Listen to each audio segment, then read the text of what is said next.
For quite a while now, the Indian startup ecosystem has really been feeling the pinch. People in the know call it the funding winter.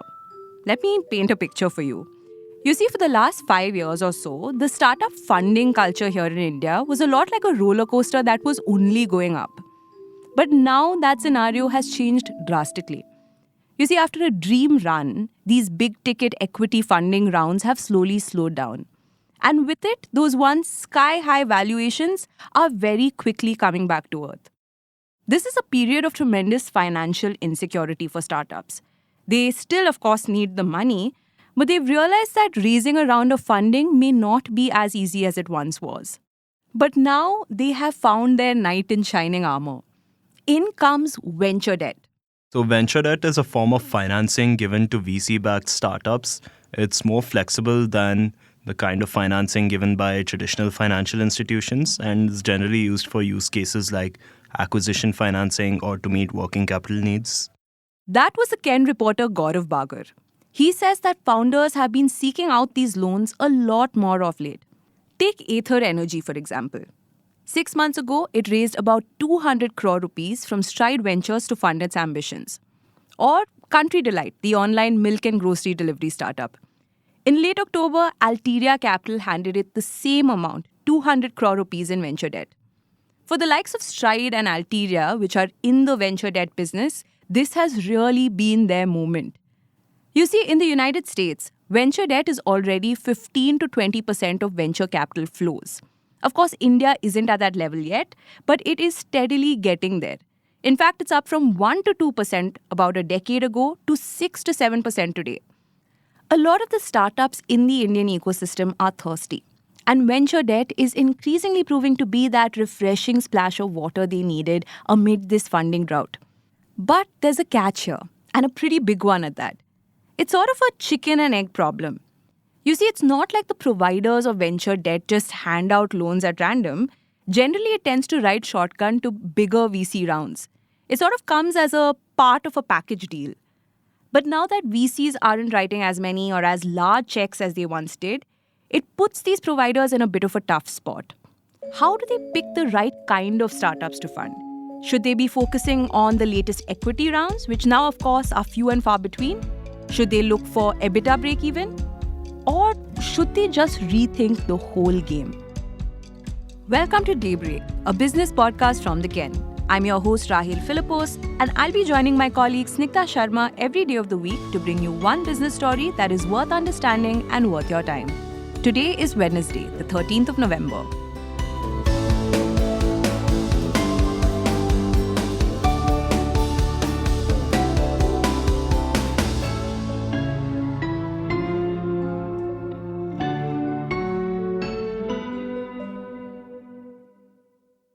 The Ken reporter Gaurav Bagar spoke to Apurva Sharma. She's the managing partner at Stride Ventures.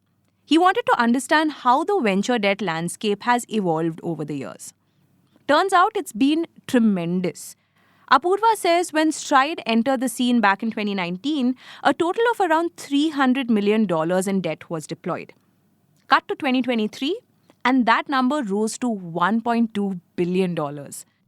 Nikhil Bhandarkar, founding partner at early-stage venture debt and equity firm Panthera P Capital, says that this space saw rapid growth starting 2020. Before that, it was relatively unknown. So, what changed?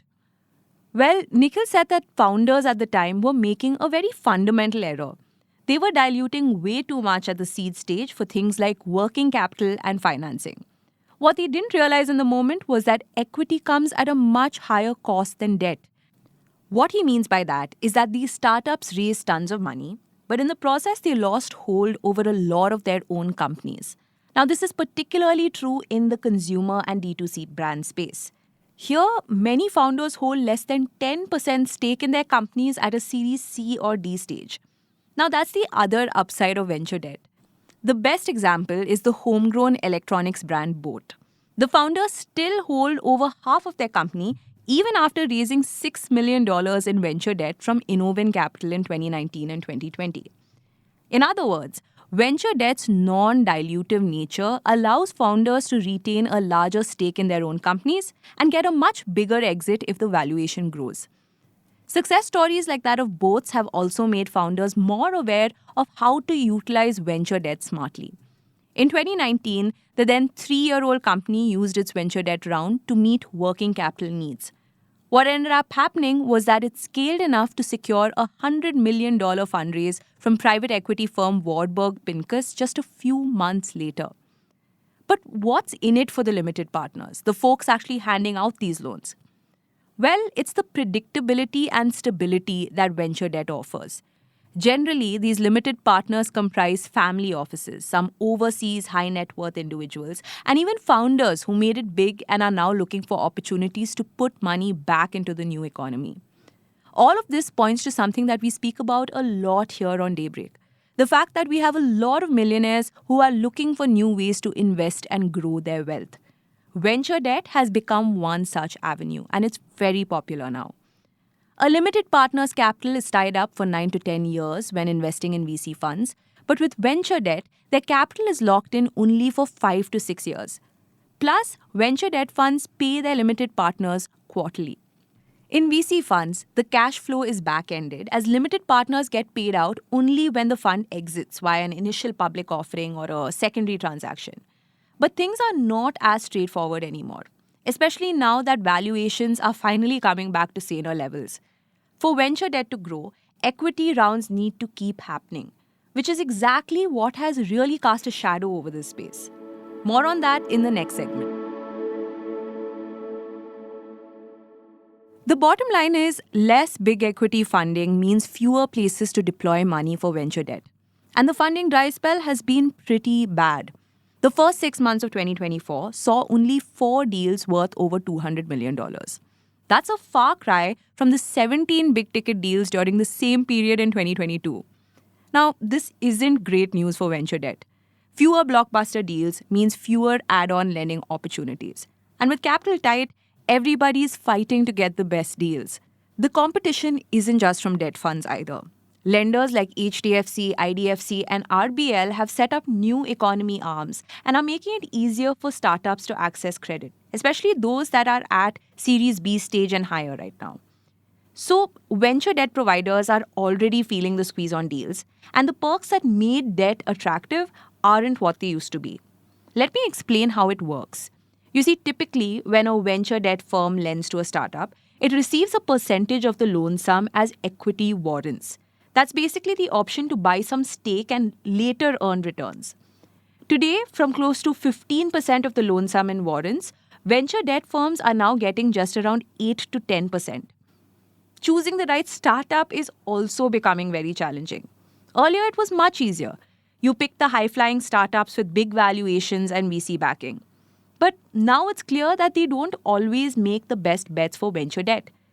Just ask the debt providers who backed Arzu, Resha Mandi, or Go Mechanic, all promising on paper, yet ultimately went downhill.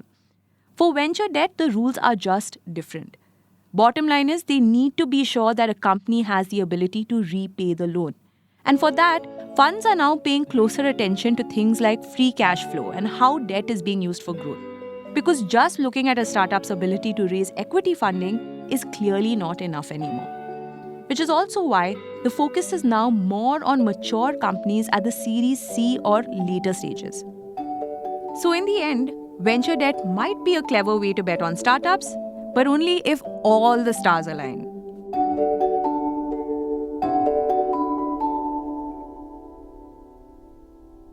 Daybreak is produced from the newsroom of The Ken, India's first subscriber-focused business news platform. What you're listening to is just a small sample of our subscriber-only offerings.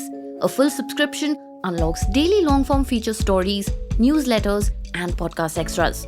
Head to theken.com and click on the red subscribe button on the top of the website. Today's episode was hosted by Rahil Philippos, produced by me, Snigdha Sharma, and edited by Rajiv CN.